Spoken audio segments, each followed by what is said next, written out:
Bonjour à toutes et à tous et bienvenue dans ces nouvelles interviews de la série Un doctorant sur ton canapé. Et aujourd'hui, nous allons parler de la vulgarisation sur Internet. Parler de la science est un exercice qui peut être complexe. Lorsque nous sommes à l'université, l'objectif est d'être très académique. Nous nous adressons à un public qui a les codes et qui a appris ce langage. Mais quand nous devons expliquer certains concepts parfois très abstraits à un public qui n'a pas notre langage, notre langue, comment faire ? Finalement, les chercheurs sont rarement les bonnes personnes pour le vulgariser. Il y a un réel trop grand écart entre l'expression académique et l'expression grand public. Vous voyez, je fais des guillemets avec mes mains tellement j'aime pas le mot grand public, mais l'idée vous la comprenez. Heureusement, la médiation est possible. Des traducteurs travaillent à rendre les concepts moins obscurs et ils rendent le discours audible pour un public autre que celui visé initialement, et ils essayent d'enrober le message d'un format plus facilement appréciable. Et c'est le cas de notre invité aujourd'hui, Jonathan Lafont, créateur de la chaîne Paléogie sur YouTube, qui nous parle de sa passion sur Internet. Jonathan a fait des études de paléontologie puis de communication scientifique. Avec ce double langage, il essaye, et il arrive, à nous expliquer toutes sortes de concepts touchant à son domaine de prédilection, dont il nous parlera bien mieux que moi. Et d'ailleurs, la première des idées reçues qu'il a réussi à tordre chez moi, c'est que la paléontologie, ça n'est pas que les dinosaures. Voilà. Mais il vous en fera un cours magistral bien mieux que moi. Bonjour Paléogie, Jonathan Lafont, comment vas-tu ? Eh bien, bonjour Simon, ça va très bien. Alors, avant de commencer et afin d'être transparent pour les gens qui nous écoutent, comme pour chaque vidéo, je me permets un petit avant-propos. Il est évident que cet échange a pour seule vocation d'apporter des pistes de réflexion et n'a pas la prétention de faire croire que nous apportons une vérité universelle. Jonathan, tu es ingénieur biologiste dans le laboratoire Palévoprime à Poitiers et tu réalises des vidéos de vulgarisation sur ta chaîne Paléogie et d'autres contenus lors de la fête de la science ou sur d'autres réseaux, toujours autour de la paléontologie. De plus, nous nous connaissons, c'est la raison pour laquelle je me permets de te tutoyer. Sachant tout ça, nous pouvons commencer. Cet entretien est filmé, enregistré et sera diffusé sur YouTube Ecoscience. Tu es d'accord ? Est-ce que tu es d'accord ? Oui, d'accord. Impeccable. Et bien alors, première question, moi je voudrais d'abord te parler de ton parcours. Qu'est-ce qui donne envie aujourd'hui de faire de la paléontologie puis de la communication scientifique ? Alors, c'est pas vraiment aujourd'hui, donc c'est plutôt ce que cette volonté de devenir paléontologue, ça remonte plutôt à l'enfance. Je pense comme beaucoup de ma génération, ce qui a été le déclencheur, c'est la sortie du film Jurassic Park. Alors, pas à la sortie exactement, parce que le film est sorti en 93 et moi je suis né en 92, donc à sa sortie j'étais trop petit, mais je l'ai vu plus tard en VHS. Et donc, ouais, voilà, c'est le fait de voir tous les dinosaures, ces animaux énormes qui ont autrefois peuplé la Terre. Et voilà, c'est cette fascination pour ces animaux, on va dire fantastiques, même si ça en fait un peu trop. Et donc cette curiosité sur les mondes du passé qui m'a poussé à me passionner pour la paléontologie et qui après, plus tard, m'a même poussé à carrément faire des études dans ce domaine pour jusqu'à obtenir un master en paléontologie. Donc voilà, peut-être déjà pour ce qui est paléontologie. Après, pour la deuxième question, donc pour ce qui est de la communication scientifique, pareil, ça remonte un peu à l'enfance parce que quand j'étais petit, il y avait une émission formidable qui passait à la télé qui s'appelle C'est pas sorcier. Et donc, voilà, pendant des années, Jamie, Fred et Sabine, ça a été un peu comme pour beaucoup d'enfants, mes profs de sciences en général, qui m'apprenaient plein de trucs en fin d'après-midi. Et donc, c'est ça qui a un peu développé mon goût pour la communication scientifique et qui, donc, après, en réfléchissant plus tard, m'a un peu motivé à vouloir me lancer sur YouTube.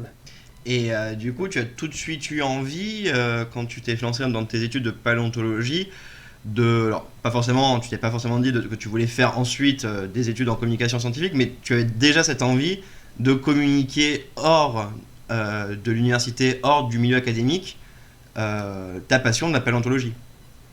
C'était après pas forcément tout de suite au début de mes études, parce que après il y avait un peu de parler de ce que quand je parlais à l'extérieur du monde académique, c'était plus quand je parlais à ma famille, quoi, mes parents ou à d'autres membres de ma famille, de ce que je faisais comme études. Donc là, oui, il y avait un peu une forme de vulgarisation à faire, mais c'était que dans le cercle familial. Mais c'est vraiment à l'entrée du master que j'ai commencé un peu à avoir ce goût d'avoir envie de même à réfléchir à peut-être me lancer sur YouTube, à vouloir faire, à me dire tiens, tout ce que j'ai appris en paléontologie, j'aimerais bien le partager au plus grand nombre. Et à ce moment-là, YouTube me paraissait, enfin la plateforme YouTube et la plateforme de vidéo, enfin le fait d'en parler en vidéo sur Internet, c'est ce qui me paraissait le plus abordable pour moi et c'est ce que j'avais envie de faire à ce moment-là. Et du coup, bah, sans transition, parce que tu tombes tout de suite dans ma seconde question, qu'est-ce qui t'a semblé pertinent justement dans le format des vidéos et dans la diffusion sur YouTube? Bah, le fait de le faire, de vulgariser, on va dire en vidéo, il y a un peu le côté de créatif, on va dire, du format vidéo, voilà, de s'amuser à réfléchir de la mise en scène, à comment placer le décor, comment placer la caméra, réfléchir à peut-être à faire un personnage ou pas. Il y a aussi, en ce qui concerne, il y a aussi un peu à réfléchir à les animations à faire pour vulgariser très bien les propos, parce que bon, les propos, comme on dit en général, un dessin vaut mieux qu'un très long discours, donc c'est pour ça que je travaille à faire des bonnes animations, donc il y a aussi un peu ce côté-là qui me plaisait beaucoup.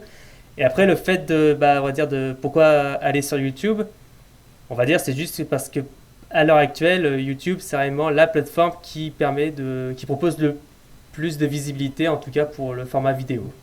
D'accord. Voilà. Et parmi les éléments que tu vulgarises, les concepts que tu vulgarises, lesquels te semblent importants de mettre en avant dans tes vidéos et qui selon toi sont vraiment les fondamentaux lorsque tu veux diffuser de la connaissance scientifique sur le domaine de la paléontologie? Alors, en général, on va dire, la ligne directrice que j'essaie de suivre dans mes vidéos sur ma chaîne, c'est un peu de présenter des idées reçues alors, sur la paléontologie en général, mais même surtout sur les domaines qui tournent autour de la paléontologie. En général, voilà, j'essaie de chercher, comme tu as dit, bon, déjà, par exemple, voilà, qu'en paléontologie, il n'y a pas que les dinosaures, parce que moi, dans mes études, j'ai pas du tout étudié les dinosaures, mais j'ai étudié un autre groupe dont on parle pas beaucoup en paléontologie, donc les mammifères. Donc voilà, j'essaie un peu de casser ces idées reçues. Il y en a plein d'autres qui existent autour de la paléontologie. J'essaie aussi un peu de parler de curiosité dans ces domaines. Par exemple, ce que j'aime bien faire, c'est parler ce qu'on appelle des relations de parenté entre les organismes, donc c'est-à-dire les liens. Par exemple, nous qui avons une relation de parenté avec les chimpanzés, et j'aime bien voilà, expliquer qu'il y a d'autres relations de parenté un peu curieuses dans le monde animal. Récemment, j'ai parlé un peu du tatou et expliqué que le tatou et les chats avaient en fait un ancêtre commun. Enfin voilà, j'aime bien utiliser toujours un peu cet axe de curiosité et d'étonnement quoi, pour présenter, enfin pour vulgariser la paléontologie. Je regarde si j'ai rien oublié. Non voilà, donc un peu la ligne directrice, c'est on va dire les idées reçues et les faits curieux et étonnants autour de la paléontologie. D'accord. Donc, du coup, c'est le but du jeu, c'est vraiment de t'adresser à un public qui n'a pas forcément l'habitude de côtoyer, on va dire, le milieu de la communauté scientifique de la paléontologie. Et justement, cette question, je vais parler un peu des publics et un peu ton avis par rapport à tout ça, parce que c'est aussi une des questions moi, qui m'a donné envie de faire cette vidéo. C'était de discuter avec un vulgarisateur de la question des publics à toucher. Et est-ce que tu dirais que tes vidéos, comment dire, peuvent toucher tous les publics, ou cela te semble un mythe que de croire que la vulgarisation scientifique peut intéresser tout le monde? Après, moi, on va dire, j'essaye du mieux que je peux de toucher le public le plus large possible. Après, je sais que dans les premières vidéos, ce n'était pas forcément le cas. Enfin, même moi, en revoyant mes vidéos, je pense que j'avais mis la barre un peu trop haute, on va dire, niveau vulgarisation. C'était peut-être un peu trop exigeant. J'essaie depuis quelques épisodes, j'essaie un peu en ayant entendu les retours, déjà en ayant fait des activités sur le terrain, par exemple lors de la fête de la science, où là, on est en contact direct avec le public. Et on peut voir que si notre discours est adapté ou pas du tout au public le plus large possible. Et donc je me suis aperçu que quand même il fallait que je baisse un peu on va dire le niveau d'exigence de connaissances que je demandais dans mes vidéos. Donc après, est-ce que c'est un mythe de penser que on peut tous, qu'on peut toucher tout le public? Je sais pas si c'est un mythe, mais après c'est vrai que ce que j'aime bien sur YouTube ou quand moi-même je regarde d'autres vulgarisateurs, c'est un peu toute la variété qu'il existe de vulgarisateurs. Il y a peut-être des vulgarisateurs qui sont un peu plus exigeants au niveau connaissance, qui peut-être vont pas s'adresser à tous les publics. mais ça fait, c'est ce qui permet. Mais voilà, ça peut. Quand on apporte un peu plus de connaissances, on peut aller plus loin dans d'autres sujets, parce qu'après, il y a dans le public, il y a des gens qui. Enfin voilà, le public est aussi très varié. Il y a des gens, oui, qui peut-être veulent juste savoir quelques trucs curieux sur la paléontologie. Il y a des gens qui, sans être forcément en contact avec le milieu académique, sont très curieux et ont envie de savoir beaucoup de choses et même savent déjà beaucoup de choses. Donc, des fois, dans certaines vidéos, bah, si on reste trop bas, bah, peut-être on va pas les intéresser. Mais après, voilà, ce qui est bon de faire, c'est quand même faire aussi des vidéos, peut-être au début, peut-être de faire, si on parle d'une thématique en particulier, on peut faire des premières vidéos où on reste assez basique. Et au fur et à mesure qu'on avance dans les épisodes, on peut peut-être, avec les connaissances qu'on a distillées dans les autres épisodes, faire en sorte bah, qu'on puisse augmenter un peu le niveau de connaissances et emmener et apprendre de nouvelles choses au fur et à mesure. Donc voilà, je sais pas si, enfin je dirais que c'est pas forcément un mythe, mais on va dire que faut juste que les vulgarisateurs soient quand même bien conscients que si on veut s'adresser au public le plus large, il faut quand même bien être conscient que bah, il faut faire des petits sacrifices. Que peut-être il y a une notion dont on voulait parler, bah ça c'est trop compliqué pour le public le plus large, pour le grand public, on va dire entre guillemets. Et donc bah, soit il faut renoncer à en parler tout de suite, mais en tout cas voilà, faut savoir s'adapter à son public, je dirais. C'est une très bonne réponse. Enfin, tu sais, c'était pas une question piège. Enfin, il y avait pas de bonne ou mauvaise réponse. Hein. C'était. Ah, ça là-dessus. C'est vrai que c'est des sujets sur lesquels je pense qu'il est intéressant qu'on y réfléchisse tous. On va dire nous les acteurs, au sens très large de la culture scientifique. On va dire voilà, on est chacun des acteurs de tout ça et je pense que voilà, c'est vraiment des thématiques où il faut vraiment qu'on se penche dessus pour éviter justement de rater sa cible, on va dire, de rater son public. Bah, c'est ça. Bah, peut-être ce que je dirais, peut-être pour dire, pour revenir à la question précédente, ce qui disait quel est l'intérêt aussi de la plateforme YouTube, par exemple, c'est aussi un peu ce qu'on appelle cette horizontalité du média. C'est-à-dire, par exemple, quand on regarde la télé, même des programmes de vulgarisation, il y a peut-être, en général, à la télé, ce qu'ils font, ils invitent soit un scientifique ou quelqu'un qui est du milieu académique, et donc il y a un peu une relation de professeur à élève, donc une relation un peu verticale, alors que sur YouTube on peut dire qu'on est tous, même si on a certains, on a fait des études là-dedans, mais on est à égalité avec le public, on essaie de s'adresser d'une façon horizontale, de dire on échange entre nous, on parle on parle à égalité avec le public, et c'est ça qui est aussi bien, et c'est ça qu'il faut être conscient, faut qu'il y ait un peu ce jeu de ping-pong entre le public et le créateur. Si jamais dans une vidéo, le public trouve que la vidéo était trop exigeante au niveau connaissance, bah, il faut que peut-être le vulgarisateur se dise il faut quand même que j'adapte mon discours. Voilà, c'est peut-être ça qui peut aider à tendre vers pour pouvoir parler au public le plus large. D'accord. Et justement, la seconde question, on continue de parler de tout ça, mais un peu plus là, justement sur aussi le rôle qu'il peut y avoir de ces vidéastes. Donc justement la vulgarisation scientifique sur internet, et là clairement on parle de YouTube et de la vulgarisation scientifique vidéo. Cette vulgarisation fait des scores honorables quand même, il y a quand même voilà, des belles réussites, mais en fait l'obscurantisme également fait de très beaux scores et très très honorables. Ouais. Et alors que faudrait-il faire selon toi pour que la communauté des vidéastes se revendiquant comme scientifiques puisse avoir plus de poids? Quelles idées tu aurais? Après, comme idée, je sais pas.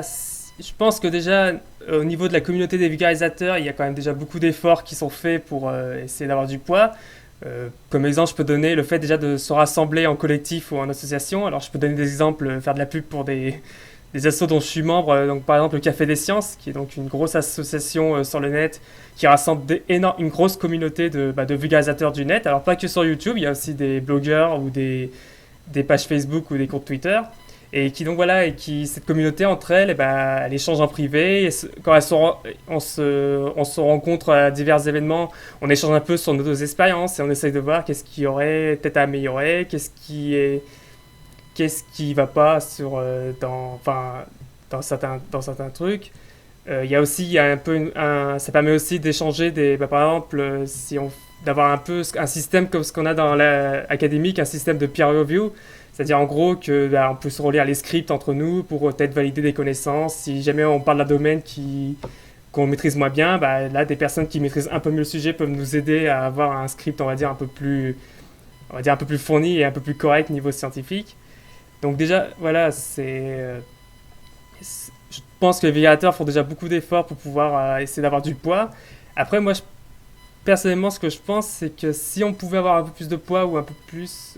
Il faudrait surtout qu'on ait un peu plus de soutien de la part, par exemple, de la plateforme YouTube. Parce que YouTube, eux, comment dire, c'est que en gros, ce que les vulgarisateurs essaient de défendre un peu dans ces associations, le fait d'avoir, on va dire, bon, qu'est-ce qu'un bon vulgarisateur? Ça, c'est comme la question de qu'est-ce qu'un bon chasseur, il n'y a pas vraiment de réponse. Mais vulgariser, voilà, il y a quelques règles qui, dans l'association Café des Sciences, on a discuté, qui nous semblent, on va dire vraiment, voilà, de vulgariser de vulgariser des trucs qui sont justes, pas des hypothèses qui sont pas encore validées par les communautés scientifiques. Mais en gros, tout ça, YouTube, il s'en fiche. YouTube, lui, c'est juste ce qui l'intéresse, c'est que la vidéo fasse le buzz, entre guillemets, enfin, qu'il fasse le plus d'audimat. C'est ça qui l'intéresse, et peu importe les propos qui sont tenus dedans. Alors, un peu moins maintenant, parce qu'ils ont commencé un peu à surveiller les propos un peu extrémistes qui incitent à la haine ou au racisme. Mais c'est pas encore ça, et même des fois, il y a certains youtubeurs scientifiques, je pense par exemple aux historiens, qui se font censurer leurs vidéos parce que YouTube n'aime pas trop qu'on parle de certains événements historiques, type Seconde Guerre mondiale, tout ça. Et donc là, voilà, c'est YouTube là-dessus devrait. Enfin, je ne trouve pas que YouTube soutient vraiment les vulgarisateurs dans cette démarche. Je pense aussi à d'autres comme les chaînes d'un peu d'esprit critique qui se font censurer quand elles parlent d'un sujet que YouTube estime polémique, alors qu'elles essayent un peu d'apporter des faits scientifiques, et leurs vidéos sont tout simplement censurées par YouTube.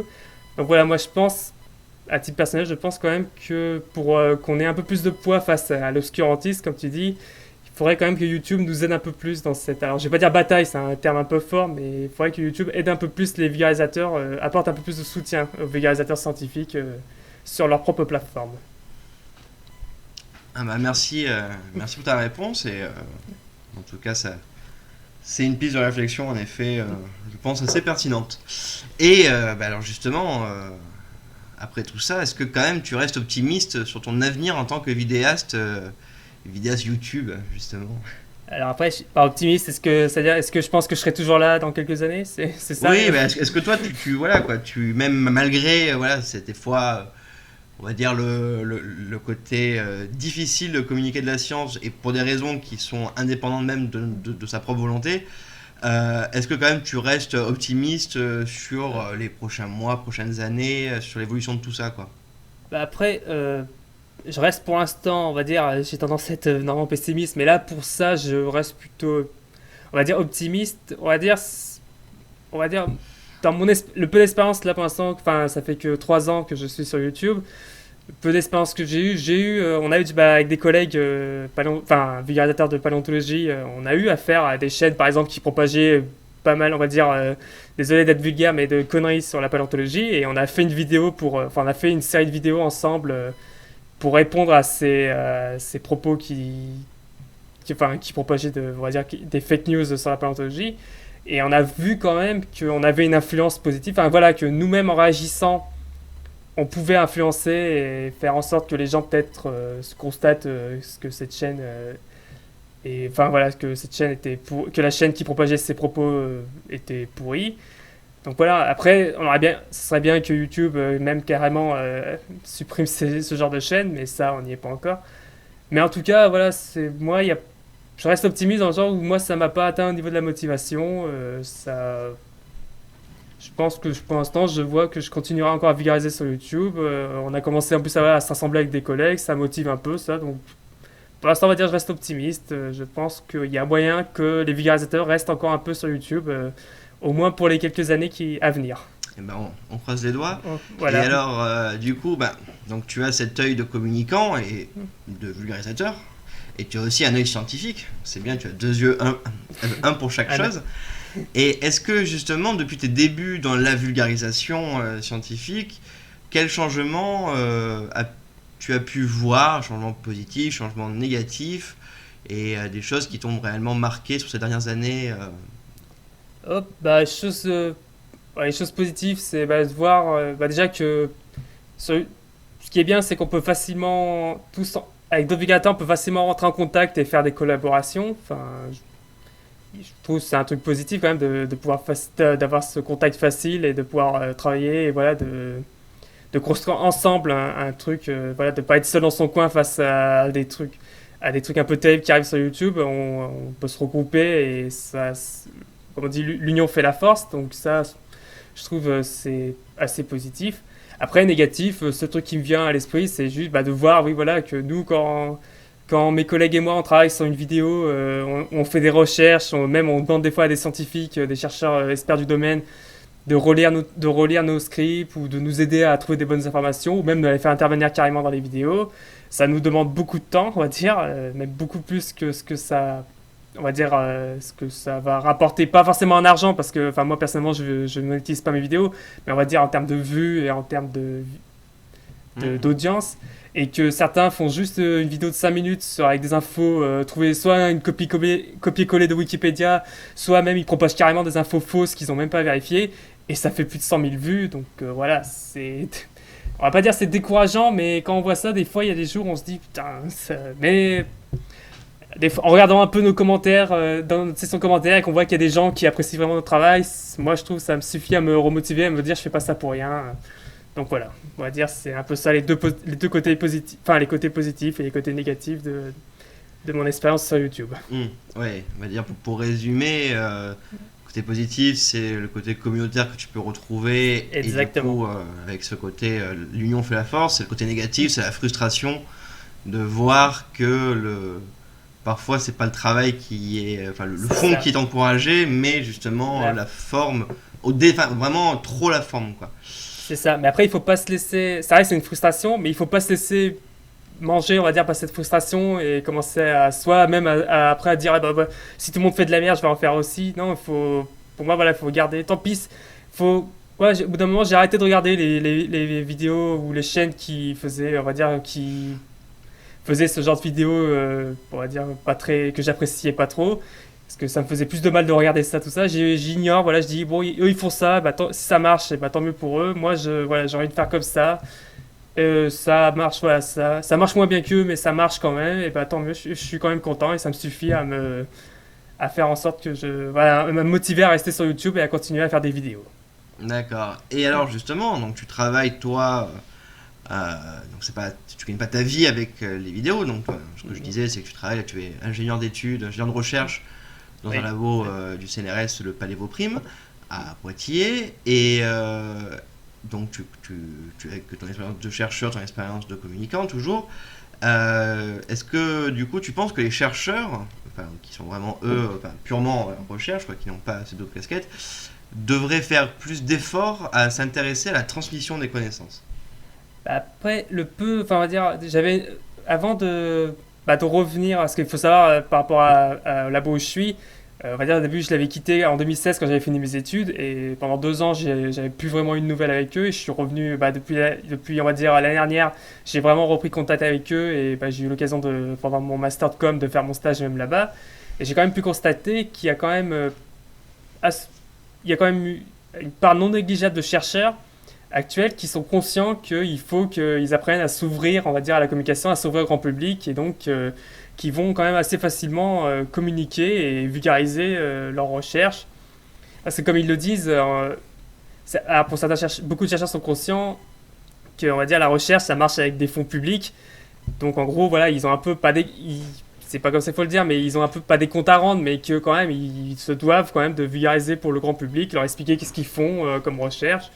Donc je pense quand même qu'il y a il y a déjà un élan qui s'est lancé de chercheurs qui vont de plus en plus vers la vulgarisation, qui participent par exemple bah, soit à la fête de la science, ou qui même certains chercheurs commencent à se lancer pas leur nom comme nous sur YouTube, mais des instituts par exemple comme le CNRS ou d'autres labos ont des chaînes YouTube où on peut voir voilà, qu'ils essaient un peu de s'ouvrir au grand public.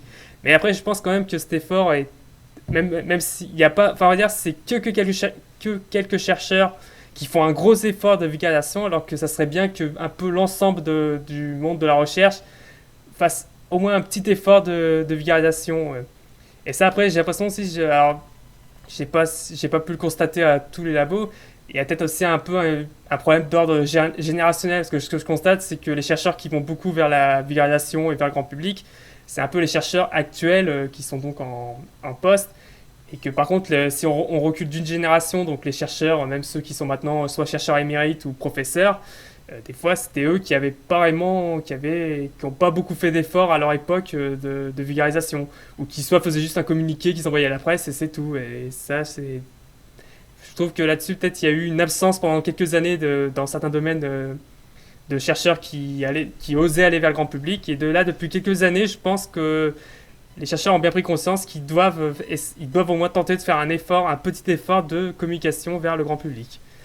Donc je pense que voilà, on pourrait dire que les chercheurs doivent, enfin, d'autres chercheurs devraient faire encore des efforts pour pouvoir aller faire des efforts de vulgarisation. D'accord. Alors Je sais là-dessus, pas si. tu vois, voilà, moi c'est vrai que j'ai un avis, je pense, un peu différent, mais c'est ça qui est bien, c'est d'avoir chacun aussi. Ah bah Tu oui. vois, ça qui alimente. Moi je pense, par exemple, à titre personnel, que je vais être provoque exprès, hein, mais je pense à titre personnel qu'en fait les chercheurs ne devraient pas faire de la communication scientifique. Ah tu. Moi je pense que Bah, c'est vrai que quand on entend, c'est vrai qu'il y en a certains ils vont vers des événements, mais après quand on les entend, je suis d'accord de dire que ouais, ils savent pas vulgariser, c'est incompréhensible ce qu'ils disent. Ça, je suis. que, que disons Mais que comme la science à certaines époques s'est segmentée en différentes matières, quoi, parce qu'on ouais, commençait à oui, avoir un nombre de connaissances tellement important qu'il a fallu faire, on va dire que d'abord on avait la science, et puis après on a eu la science de la vie, les machins. Dans la science de la vie on a eu les molécules, la pharmacie, etc. etc. oui, En fait, aujourd'hui, le nombre d'outils, de compétences qui sont demandés pour pouvoir faire de la médiation, diffuser la connaissance pour la rendre audible à des publics non universitaires, à mon sens, c'est un métier presque, enfin, c'est un métier à part entière, quoi, ou une passion à part entière. Et je pense qu'un chercheur n'a pas forcément ces compétences-là.